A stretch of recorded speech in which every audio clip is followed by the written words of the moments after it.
I'm Neve from Catfish, the series that investigates social media mysteries.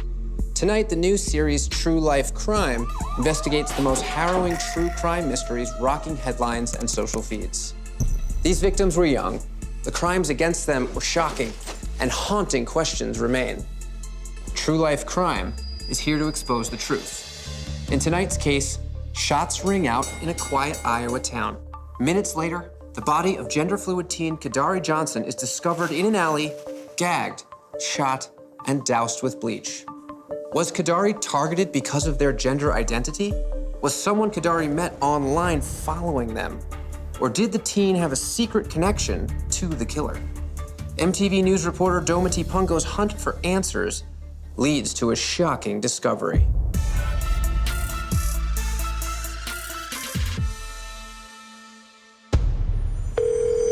Des Moines County 911. I was just awakened by shots fired. A gender-fluid teen moves to a small Iowa town to escape the violence in Chicago and ends up tortured and shot to death in an alley. Who would do something like this and why? Was it an act of retaliation? On the garbage bag that was over his head, you could see tear marks. While this is happening to him, he's alive. They broke his jaw. I remember all the blood coming out his mouth. Or was there a secret between the victim and the killer? It was fake, a catfish page, I guess you could say. If we can figure out who was behind the page, maybe that's who did what they did to him. I never thought anybody I knew would kill my brother. This kid was gunned down in the prime of their life for a reason. I want to know why.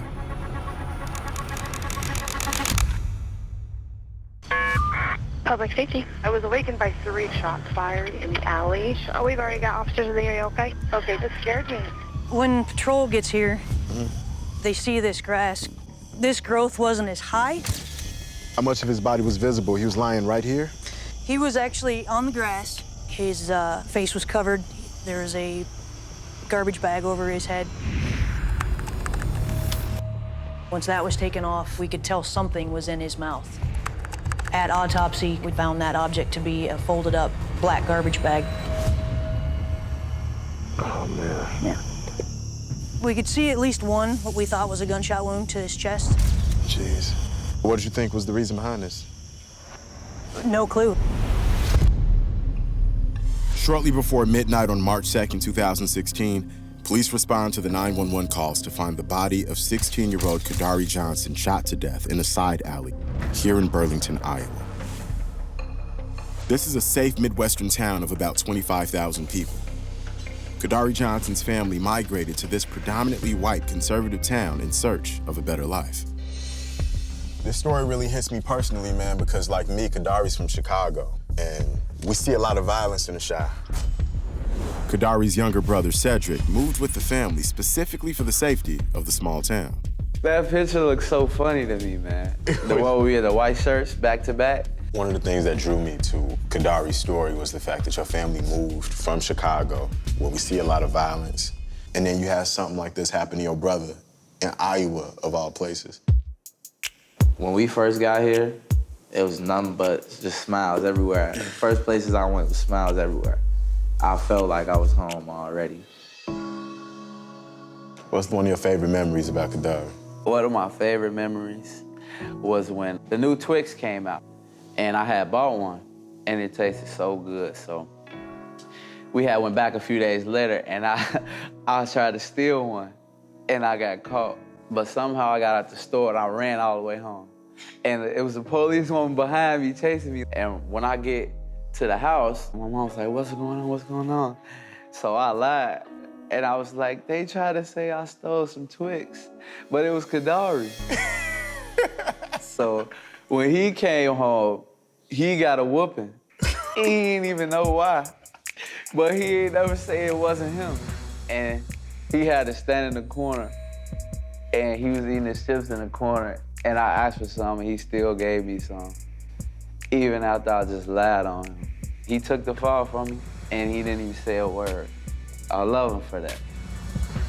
It's beautiful to hear that Kedarie had strong bonds with family who loved and accepted him. Kedarie's sister, Naija, shares her experience witnessing Kedarie's evolving gender identity. How did Kedarie identify? He had two ways of identifying himself. First, it was Kedarie. That was the name my mom birthed him with. Then you came upon Candace. Candace is the name Kedarie chose to go by when dressed in their female persona. When Kedarie started to dress more and more like a girl, how did you feel? I say I was pretty happy.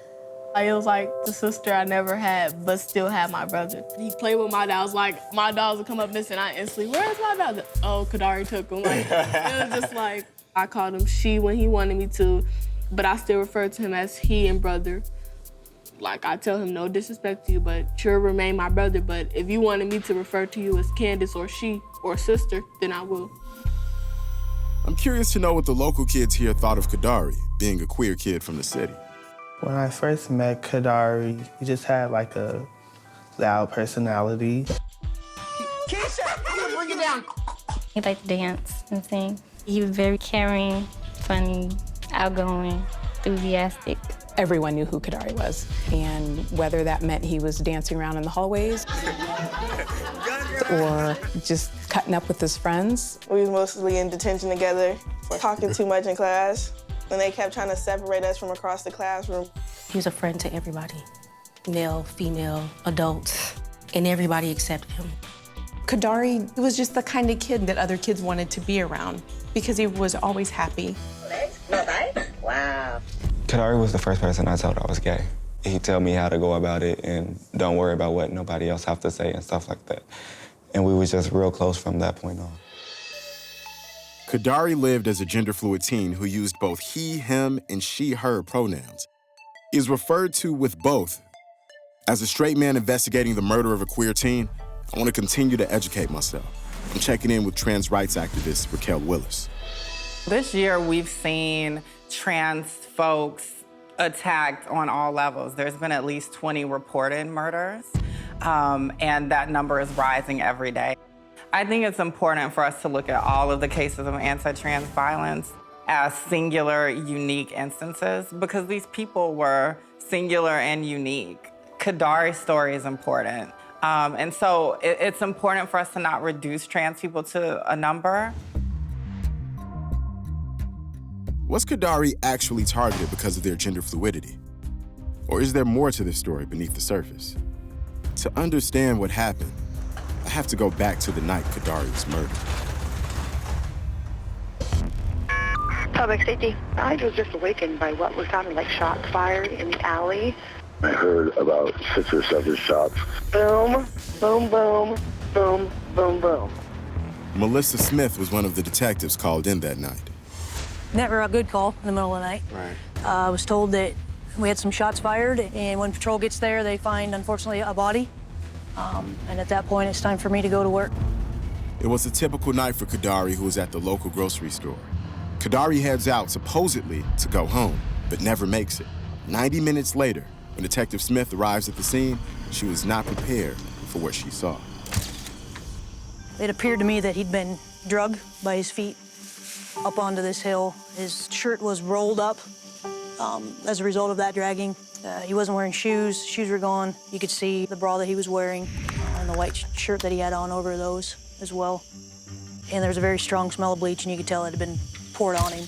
Wow. And the bleach bottle was up between his knees. Like they poured it on him and just threw it at him. With that bleach, you can still, 3 years later, see the stain of it. Jeez. What they did to him, you just wonder, like, did he fight? What was going through his head when this was happening to him? How did he feel? Like, so. At what point did you identify the body? Patrol officers were familiar with Kedarie. We knew Kedarie due to what he wore and how he identified. As far as that being a reason for the crime, it was definitely a potential. The way the body was brutalized, it sounds like a personal attack. Did Kedarie know his killer, or was it a random murder? I was thinking, who would do something like this, and why? I never thought anybody I knew would kill my brother.